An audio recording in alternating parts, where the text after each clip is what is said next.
remains of Old Testament Bethsaida. And it is one of the great gate structures, one of the largest gate structures that's ever been discovered in Israel. And you got these 4-chamber gates. The interesting thing is, in the first one on the right there was 14 Assyrian arrowheads that were discovered during the excavation. And so when we were at Dan yesterday, and we talked about Tiglath-Pileser III, who came in the 8th century from about 730, ultimately completely destroyed the northern kingdom in 722. This was part of that destruction. And so we have those Assyrian arrowheads that were found that testify to the intensity of the battle that raged right here at that time, and the fall of Old Testament Bethsaida. But it wasn't, like I said, called Bethsaida in the Old Testament. It was called Gesher. And a couple of points of contact with the text. King David married a girl from here. And you can read about that in 2 Samuel. It's just a quick statement, chapter 3 and verse 3. Verse 2 of 2 Samuel 3 says, "These are the sons who were born to David in Hebron." And in verse 3 it says, "The second was Daniel, whose mother was Abigail, the widow of Nabal from Carmel. The third was Absalom, whose mother was Maacah, the daughter of Talmi, the king of Gesher." And so Absalom's mom, it was probably a political marriage, a political alliance that was made.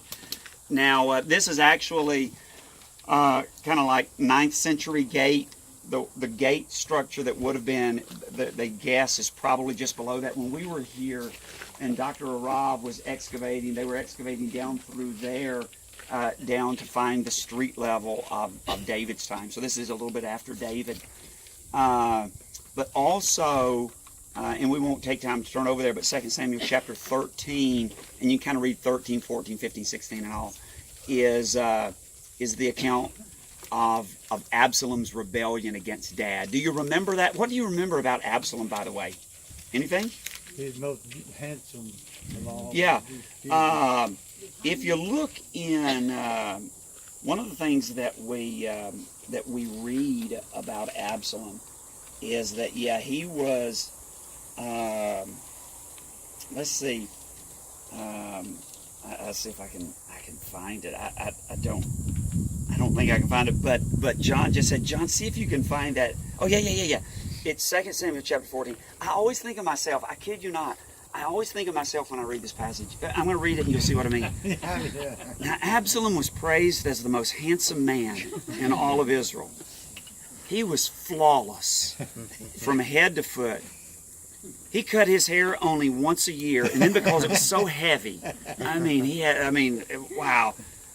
When he weighed it out, it came to 5 pounds.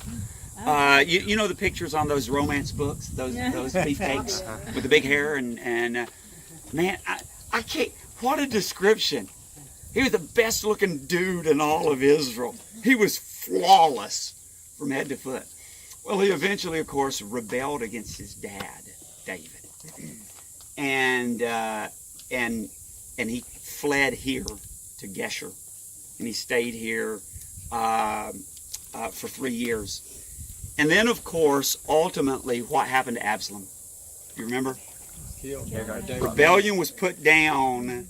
Do you remember how he died? They got caught in the tree. Yeah. Yeah. He got hung. He got hung by that gorgeous 5 pounds of locks. You can read that in chapter 18. During the battle, Absalom happened to come upon some of David's men, his dad's men. He tried to escape on his mule, but as he rode beneath the thick branches of a great tree, his hair got caught in the tree. His mule kept going and left him dangling in the air. And one of David's men saw what had happened and told Joab, who was the commander of David's army, told Joab, "I saw Absalom dangling from a great tree." "What?" Joab demanded. "You saw him there and you didn't kill him? I would have rewarded you with 10 pieces of silver and a hero's belt." And the guy said, "I would not kill the king's son for even 1,000 pieces of silver." The man replied to Joab, "We all heard the king say to you and Abishai and Ittai, 'For my sake, please spare young Absalom. And if I have betrayed the king by killing his son, and the king would certainly find out who did it, and you yourself would be the first to abandon me. You would have thrown me under the bus. And so there's no way I was going to kill him. And then verse 14, enough of this nonsense, Joab said.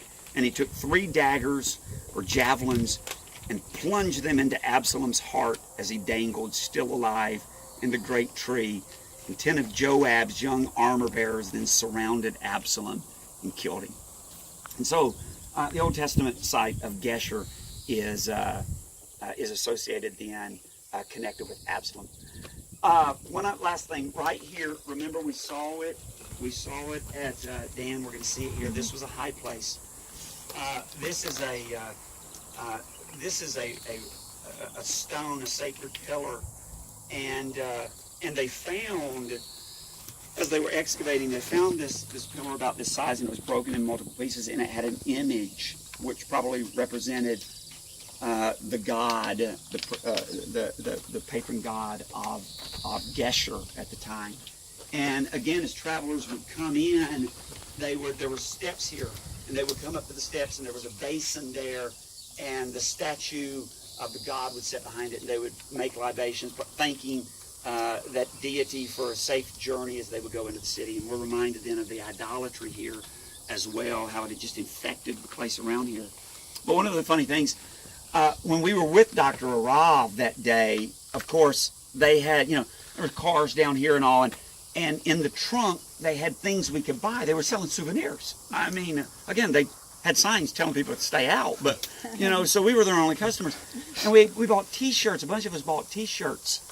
And I bought a little trowel that said Bethsaida 2006 on it, a little spade. But we bought these T-shirts, and I was so excited about my T-shirt. And it didn't dawn on me till later. I got home, and I told Lil, I said, look at that. I can't ever wear my T-shirt anywhere, because the whole T-shirt it said Bethsaida Excavations 2006, and the whole T-shirt was of a pagan god on the front of it. The design was the pagan deity of Bethsaida. So I can't wear that anywhere. I'm not going to parade around with a pagan god on my shirt. And but it was because that was kind of a signature, a hallmark of Old Testament Bethsaida, or Old Testament Geshur. So I wanted you to see the Old Testament gate as well. So we're going to go back the way we came, and you can follow me.